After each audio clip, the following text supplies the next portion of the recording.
Suppose an alpha particle of mass m and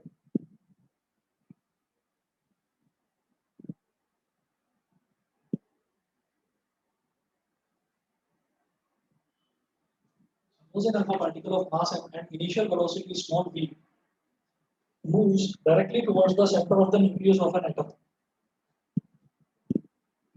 Moves directly towards the center of the nucleus of an atom. Moves directly towards the center of the nucleus of an atom. Full stop. As it approaches the positive nucleus, as it approaches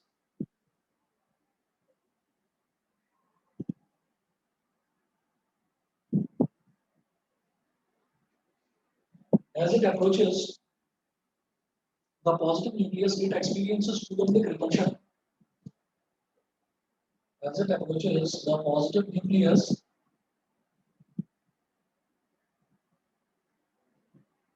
it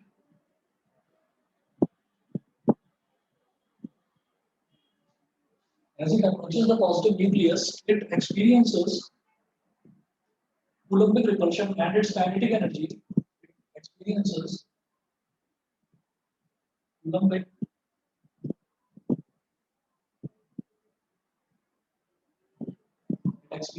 Coulombic repulsion and its it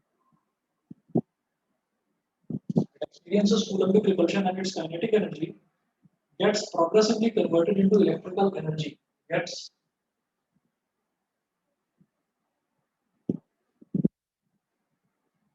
progressively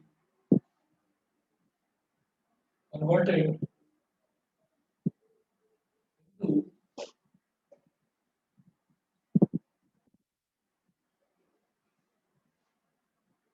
gets progressively converted into electrical energy. Progressively converted into electrical energy. Full stop. Next point लिखेंगे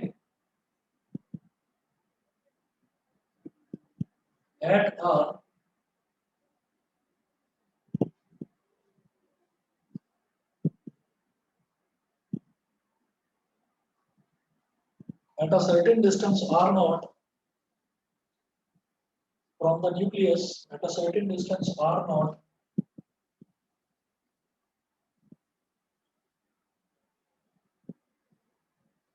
at a certain distance r naught from the nucleus, will stop, comma, the alpha particle stops for a moment.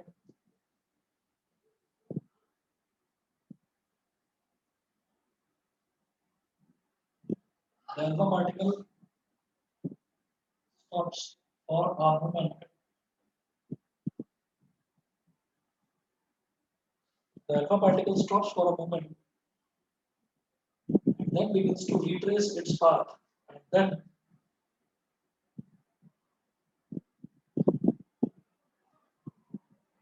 begins to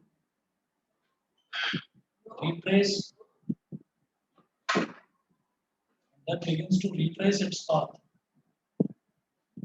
Then begins to retrace its path, comma, that is, it is scattered through an angle of 180 degree. That is, it is scattered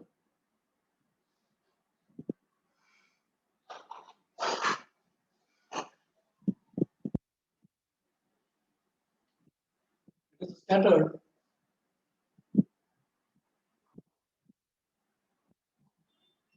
through an angle of it is scattered through an angle of 180 degree.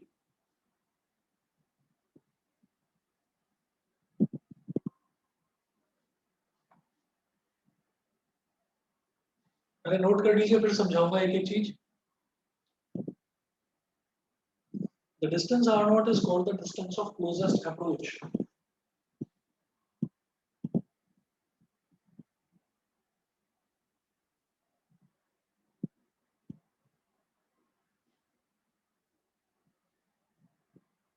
distance r naught is called the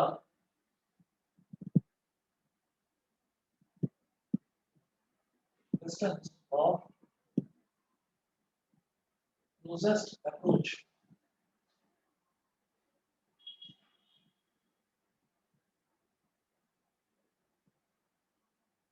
Distance r naught is called the distance of closest approach. Full stop. At this distance r naught, the entire initial kinetic energy at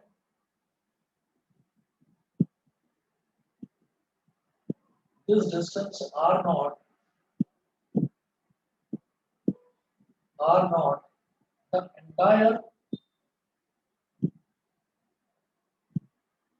initial entire initial kinetic energy of the alpha particle gets converted of the alpha particle gets converted into electrostatic potential energy. Gets converted into electrostatic potential energy. ये करने के बाद एक diagram बनाएंगे.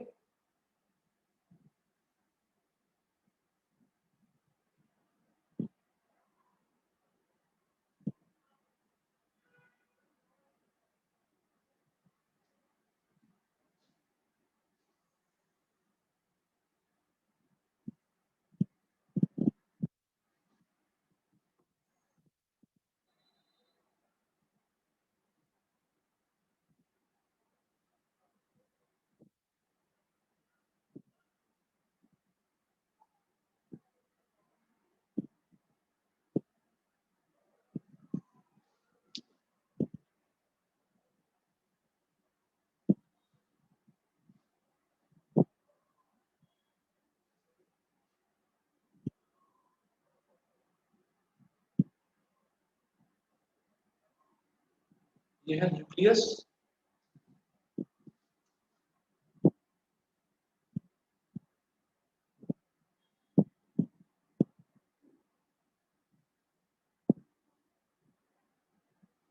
Nucleus है और nucleus है तो न्यूक्लियस पॉजिटिवली चार्ज होता है, तो इसके चारों तरफ मैंने प्लस प्लस का साइन ऐसे बना दिया. जब ये चारों तरफ इसके पॉजिटिव चार्ज होगा पूरा का पूरा न्यूक्लियस जो है.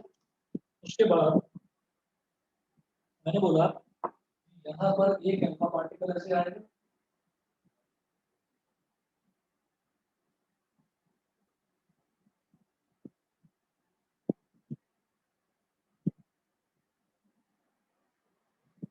इतना डायग्राम बनाकर अब जरा समझिएगा.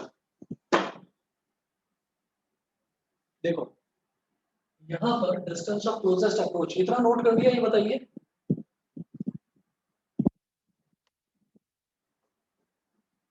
ये इतना नोट कर लिया सर? कर लिया. ठीक है.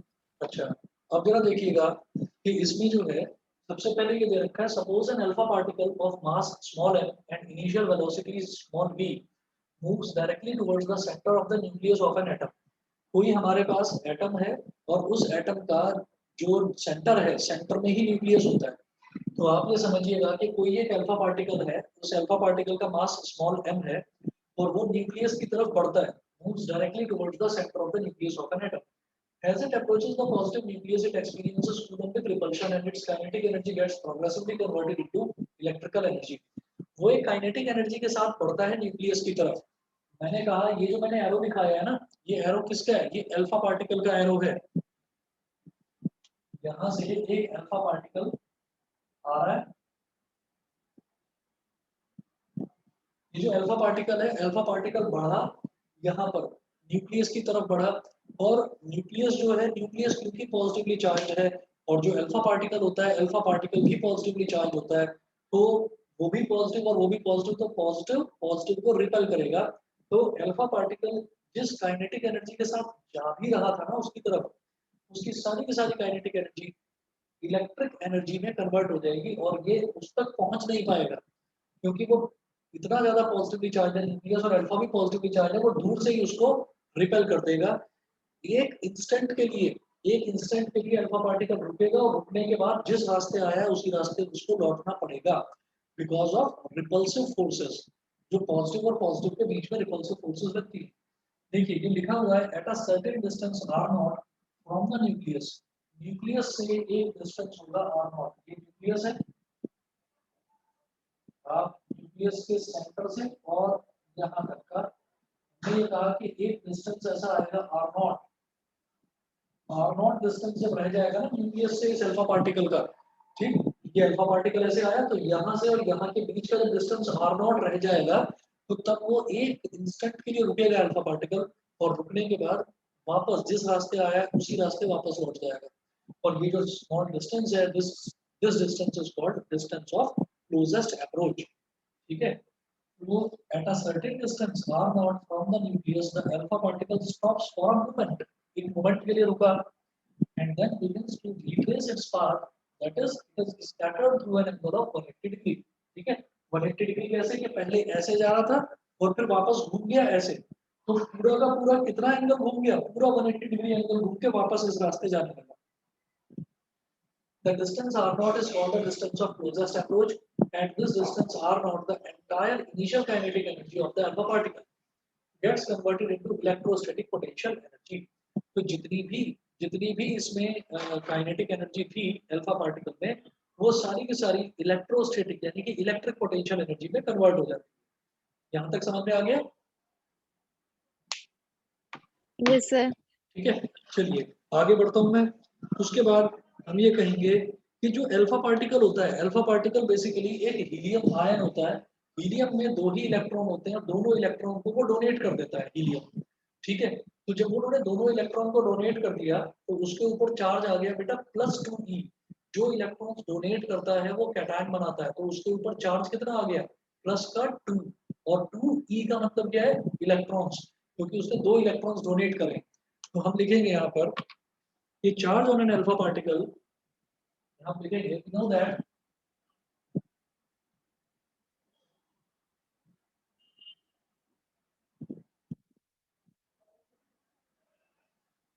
we know that charge on an alpha particle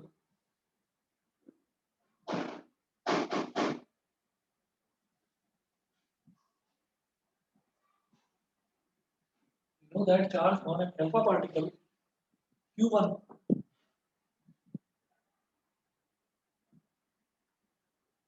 is equal to +2e, ठीक है। Charge on a scattering nucleus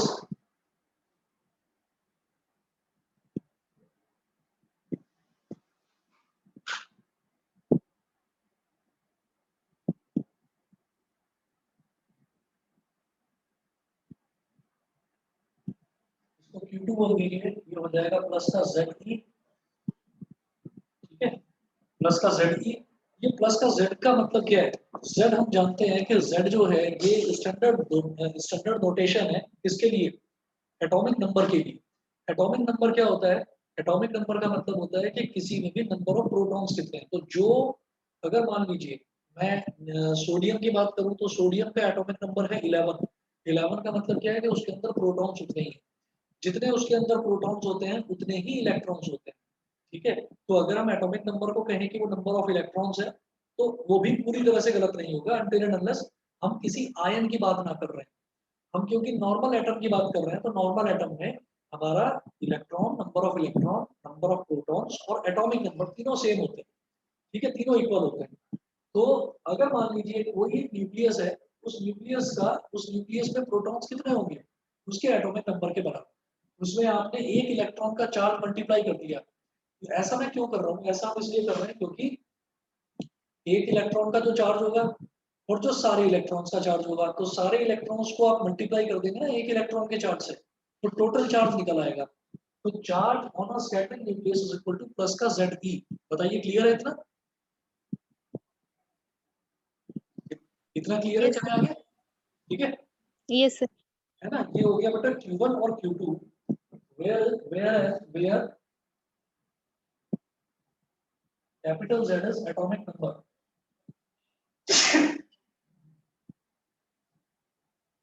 capital Z is atomic number. फिर हम कहते हैं initial kinetic energy of the alpha particle. Initial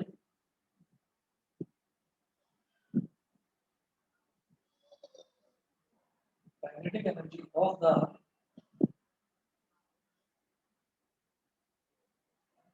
initial kinetic energy of the alpha particle. तो जब मैं alpha particle की काइनेटिक एनर्जी की बात करता हूँ तो काइनेटिक एनर्जी तो वही होती है हाफ mv²। ठीक है, because I am talking about alpha particle, हम उसकी काइनेटिक एनर्जी को बोल देंगे k capital K alpha. k alpha is equal to half mv²। ठीक है, अब नोट करेंगे electrostatic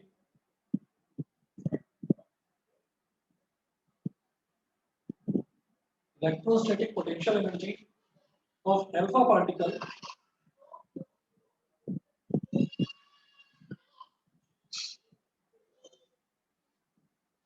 electrostatic potential energy of alpha particle and nucleus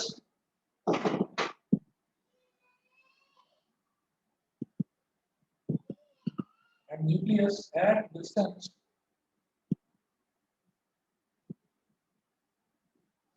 electrostatic potential energy of alpha particle and nucleus at distance r0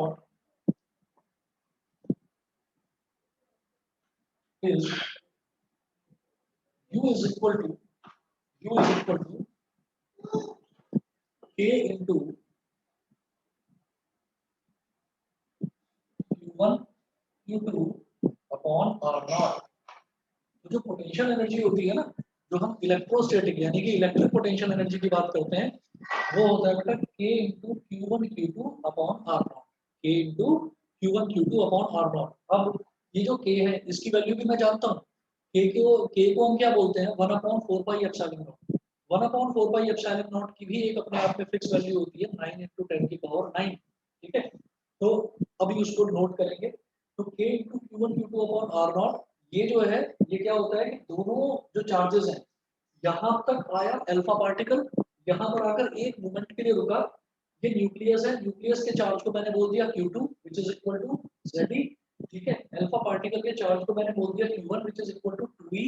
ठीक, तो q1 into q2 यानी कि product of charges upon distance between them, दोनों के बीच में distance कितना हो गया r0। ठीक है, तो इलेक्ट्रोस्टैटिक पोटेंशियल एनर्जी ये हो गया।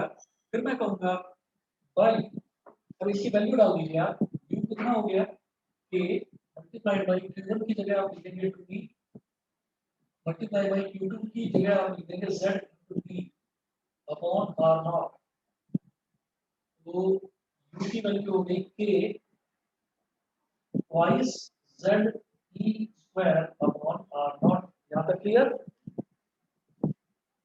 Yes, sir. ठीक है, उसके बाद कहेंगे कि एनर्जी की कंजर्वेशन, कि भाई जितनी उसके अंदर काइनेटिक एनर्जी थी सारी की सारी इलेक्ट्रोस्टैटिक पोटेंशियल एनर्जी में कन्वर्ट हो गई। तो हम जानते भी हैं कि कंजर्वेशन ऑफ एनर्जी होता है कि energy can't be created not destroyed, it can be just converted from one form to another form. तो नेक्स्ट यहाँ पर नोट करना होगा, इधर कर रहा हूँ ये सारा मिटा रहा हूँ, ये नोट कर लिया होगा तुमने।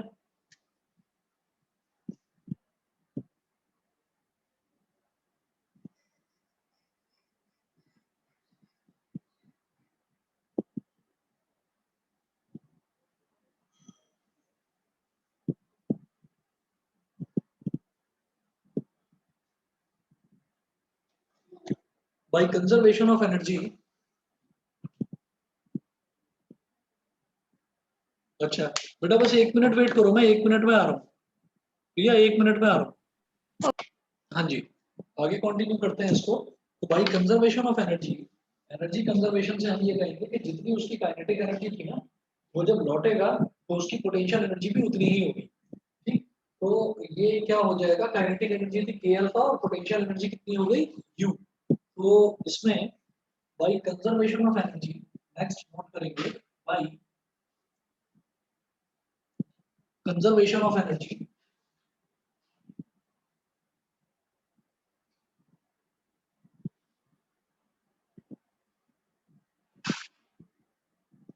by conservation of energy k alpha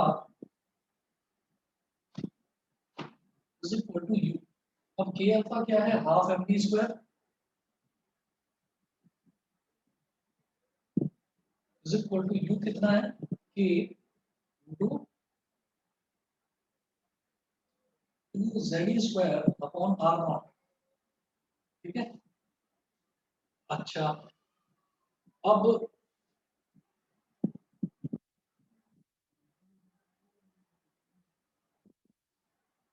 और ये जो हाफ एम वी स्क्वायर है इसकी जगह सिंपली के अल्फा ही लिख दो. K alpha is equal to K into 2z E square upon R naught. K alpha को इधर ले आओ और आर नॉट को इधर ले जाओ.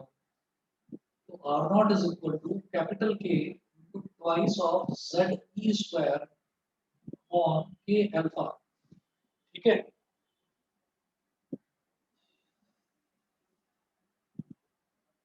अब मैं ये कहूंगा in one of the Rutherford's experiments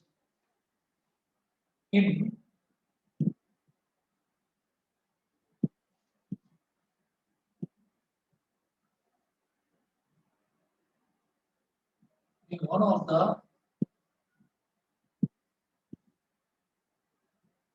Rutherford's experiments,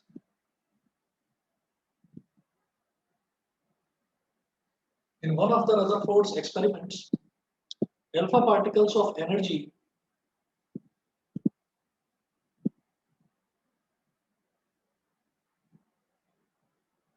alpha particles of energy 5.5 mega electron volt were used.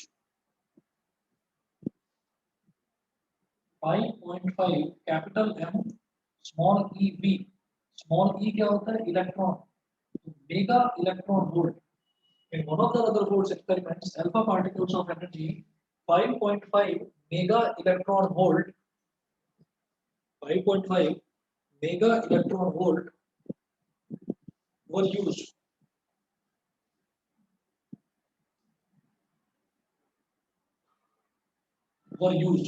ठीक है.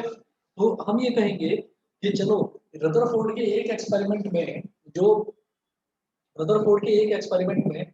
हमने देखा कि अल्फा पार्टिकल्स की एनर्जी इतनी ली गई 5.5 मेगा इलेक्ट्रॉन वोल्ट.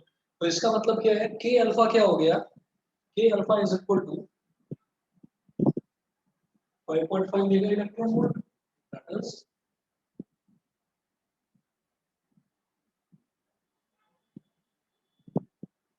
अब इस मेगा का मतलब होता है बेटा, मेगा का मतलब होता है 10 की पावर 6.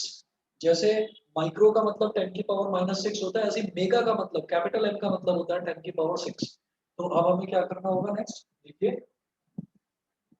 ये जो इलेक्ट्रॉन है, इलेक्ट्रॉन की जो वैल्यू होती है, इसकी वैल्यू तो मुझे मालूम है 1.6 इंटू 10 की पावर -19 होता है.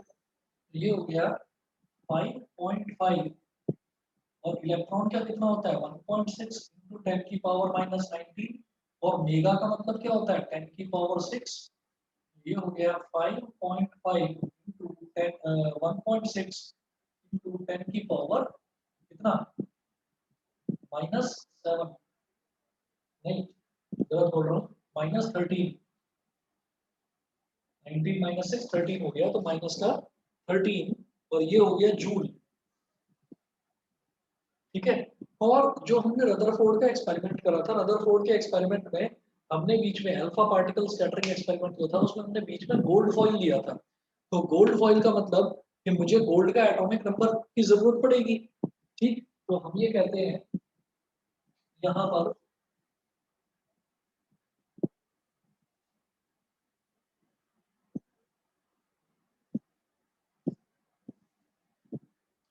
कि atomic number of gold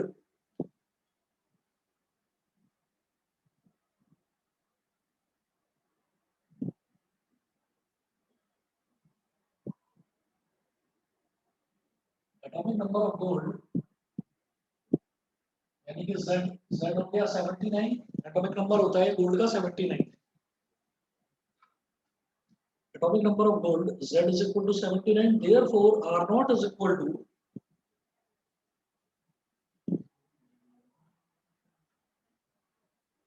therefore r naught is equal to k क्या होता है 1 upon 4 pi epsilon naught multiplied by 2, ठीक है, मल्टीप्लाइड बाई z की वैल्यू कितनी है 79, ठीक है, e की वैल्यू कितनी 1.6 into 10 की पावर माइनस 19 इसका होल स्क्वायर, ठीक है जी, ये हो गया।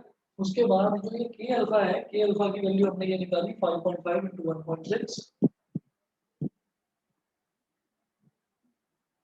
5.5 into 1.6 into 10 की पावर माइनस 13 कितना हो गया। r नॉट में मैंने बोला 2 into 79, sorry 1 upon 4 pi epsilon naught की वैल्यू क्या होती है 9 into 10 की power 9 multiplied by 2 into 79 multiplied by 1.6 का स्क्वायर multiplied by 10 की पावर माइनस 19 का स्क्वायर होगा। तो जब किसी भी पावर की पावर होती है, जैसे 10 की पावर माइनस 19 की पावर क्या है 2 है, तो ये हो गया 10 की पावर माइनस 38, ठीक, और अपॉन में 5.5 into 1.6 into 10 की पावर माइनस 30, तो 1.6 से एक 1.6 कैंसिल आउट हो गया, ठीक है, और ये आर नॉट मतलब इस सबको कैलकुलेट करके जो सीधी सीधी वैल्यू आ रही है इसकी, वो वैल्यू लिख रहा हूं मैं 4.13 इंटू 10 की पावर माइनस 14 या 41.3 इंटू 10 की पावर माइनस 15, ये डिस्टेंस है, distance will be metre, metre, which implies that R naught is equal to 41.3 FM. Where FM means Fermi meter. आपको पता होगा अगर 10 की पावर माइनस 12 करते हैं तो पिकोमीटर हो जाता है, 10 की पावर माइनस 9 करते हैं तो नैनोमीटर हो जाता है, 10 की पावर माइनस 6 करते हैं तो वो हमारा जो है माइक्रोमीटर हो जाता है। इसी तरह से 10 की पावर माइनस 15 है उसको बोल देते हैं फर्मी मीटर। तो डिस्टेंस ऑफ क्लोजेस्ट अप्रोच निकालने के लिए पेपर में आता है, तो आर नॉट की वैल्यू 41.3 एफएम ये आप निकालेंगे। क्लियर है, बताइए। Yes, sir. ठीक है, फिर इसी में रदरफोर्ड का ये जो अल्फा स्कैटरिंग एक्सपेरिमेंट था, इसमें एक छोटा सा टॉपिक और है, इम्पैक्ट पैरामीटर, ये भी नोट कर लीजिए। ये मेन टॉपिक के साथ में साइड में पूछ लिया जाता है एक, तो नेक्स्ट नोट करेंगे आप इम्पैक्ट पैरामीटर। इसकी कोई डेरिवेशन नहीं है, सिर्फ डेफिनेशन है और छोटा सा फॉर्मूला है इसे। यहाँ बेटा हम इधर करो, ये नोट कर लिया बेटा पूरा, Yes, sir. ठीक है, ये बीच वाला पोर्शन बेटा हम इधर करो।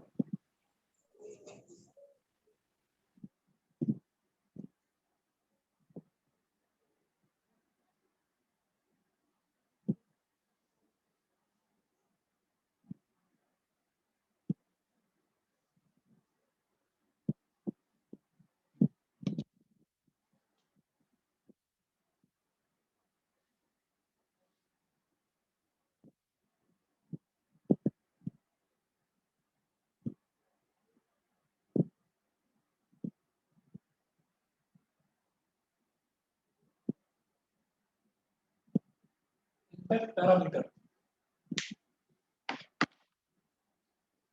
इम्पैक्ट पैरामीटर में पहले तो एक डायग्राम बनाएंगे आप,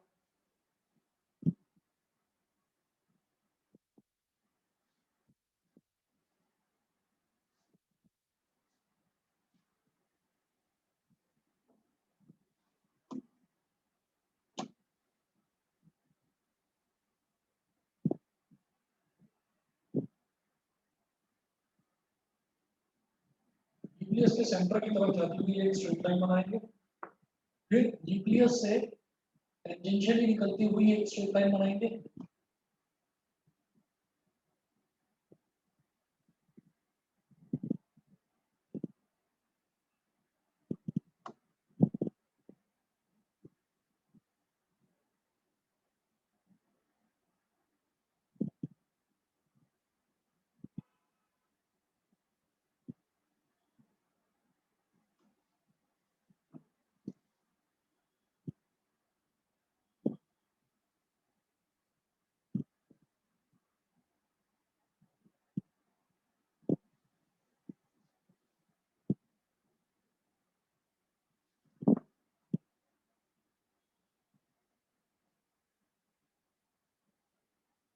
देखो ये जो है, यहाँ पर ऐसा है कि जैसे मान लो हमने अभी अभी देखा डिस्टेंस ऑफ क्लोजेस्ट अप्रोच, तो डिस्टेंस ऑफ क्लोजेस्ट अप्रोच निकालने के लिए मैंने न्यूक्लियस को एक डार्क कलर के डॉट से रिप्रेजेंट करा था।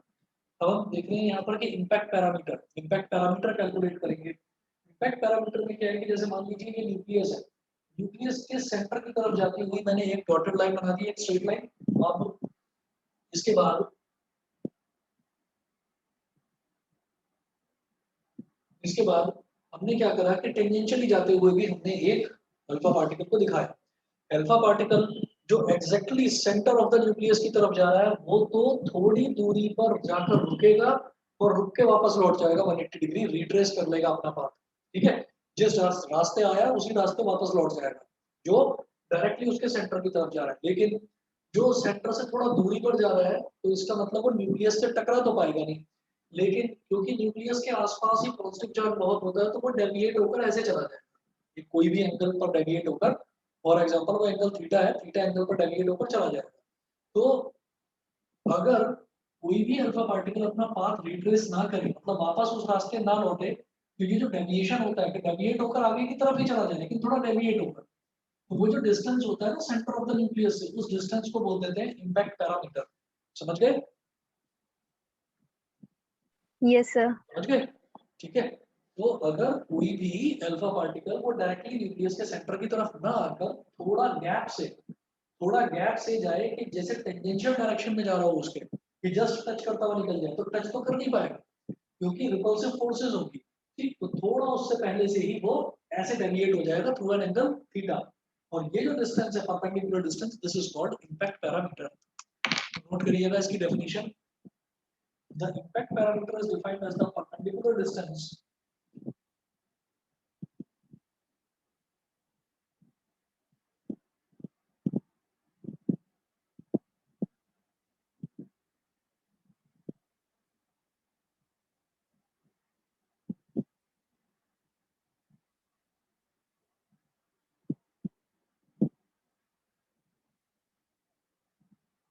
The impact parameter is defined as the perpendicular distance, defined as the perpendicular distance of the velocity vector of the alpha particle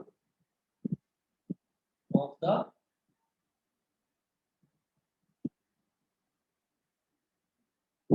velocity vector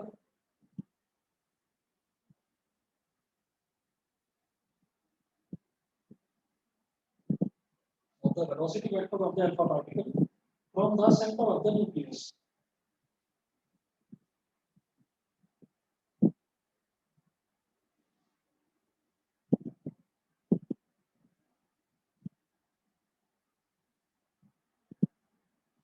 From the center of the nucleus, comma, when it is far away from the atom. When it is far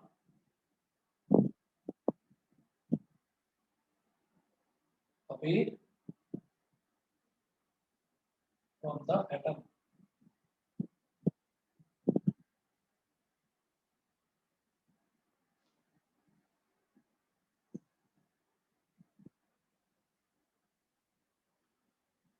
ठीक, when it is far away from the atom, atom से तो दूर है, ठीक है, when it is far away from the atom, तो ये impact parameter ये वाला डिस्टेंस होता है।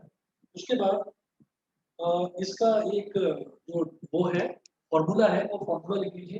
रदरफोर्ड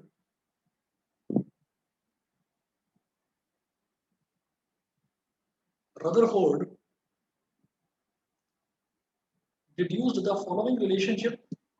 रदरफोर्ड डिड्यूस्ड का मतलब होता है डिराइव करना। Rutherford deduced the following relationship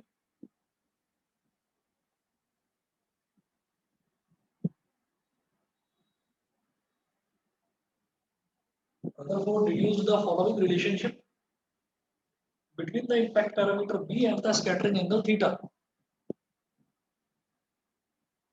Relationship between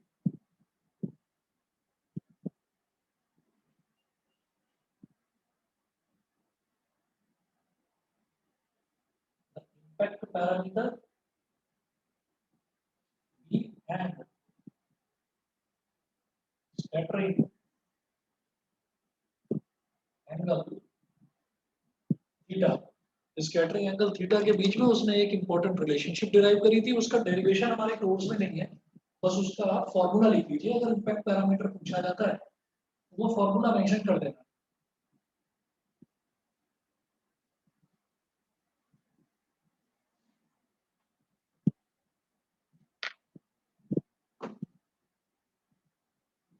तो B is equal to 1/4 pi epsilon naught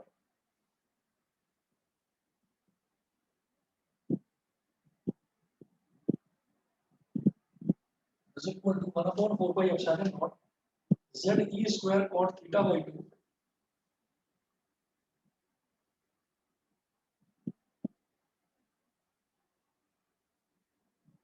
ZE square cot theta by 2 upon capital K. Capital K is for kinetic energy. B is equal to 1/4 pi epsilon naught ZE square cot theta by 2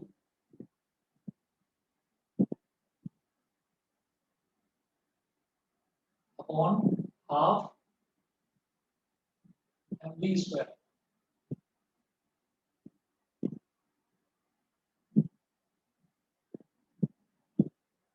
Upon half mv square.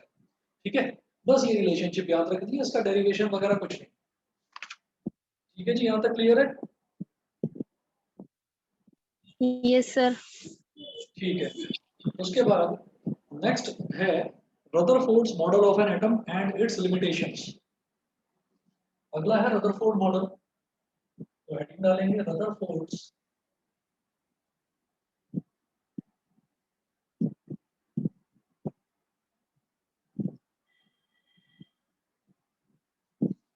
Model of an atom and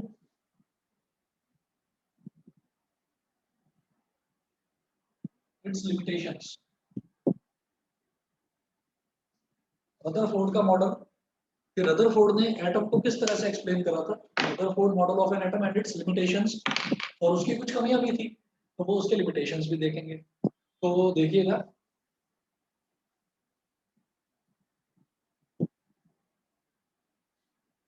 on the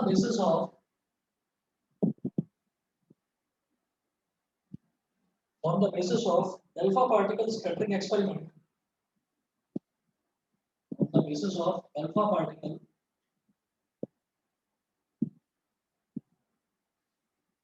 scattering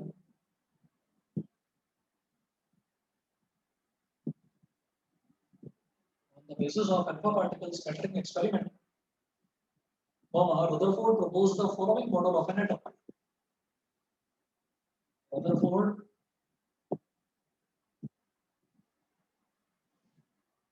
proposed the following model of an atom.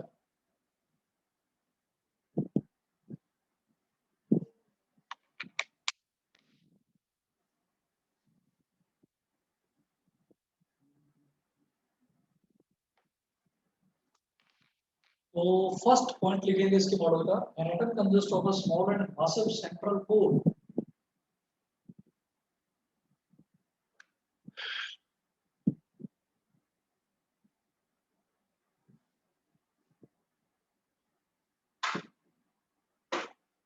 consists of a small and massive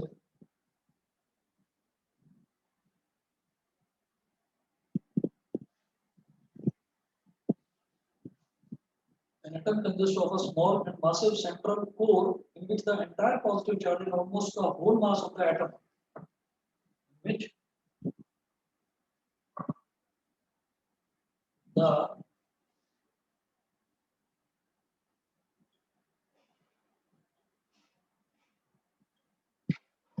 entire positive charge and almost in which the entire positive charge and almost the whole mass of the atom and almost the whole mass of an atom, whole mass of an atom are concentrated, are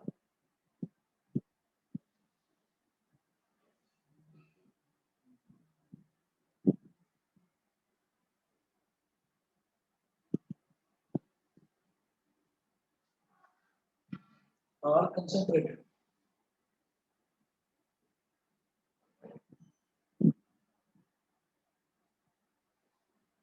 Are concentrated. Full stop. This core is called the nucleus.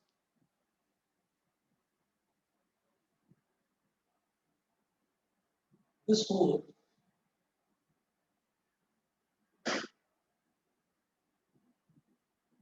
is called the nucleus.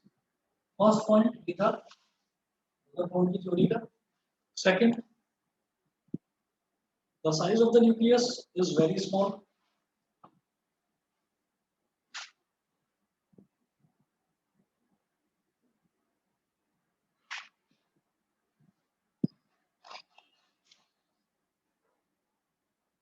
ये एक काम करिएगा, इसमें जो है, इसमें Rutherford का जो मॉडल है ना, रदरफोर्ड का मॉडल, प्रिया आवाज आ रही है? Yes sir. रदरफोर्ड का जो मॉडल है, इसमें इसके चार जो है, चार इंपॉर्टेंट पॉइंट्स हैं, चार इंपॉर्टेंट पॉइंट्स और दो इसकी लिमिटेशंस हैं। मैं उसकी फोटो आपको भेज रहा हूँ, आपको एज इट इज वो लिख लेना है, एज इट इज लिख लेना है, और मैं एक्सप्लेन कर दूंगा, बहुत ही आसान है, थ्योरेटिकली है बस। अब वो मैं आपको भी भेज रहा हूँ 5 मिनट में, वो नोट कर लीजिएगा, बाकी नेक्स्ट इसका कल कराता हूँ। Okay sir. हाँ, तो बस इतना ही करना होगा, जो मैं आपको भेज रहा हूँ, बस उतना ही करना होगा। ठीक है ओके सर। ठीक है चलिए, sir. Okay bye sir, good night sir. Okay bye.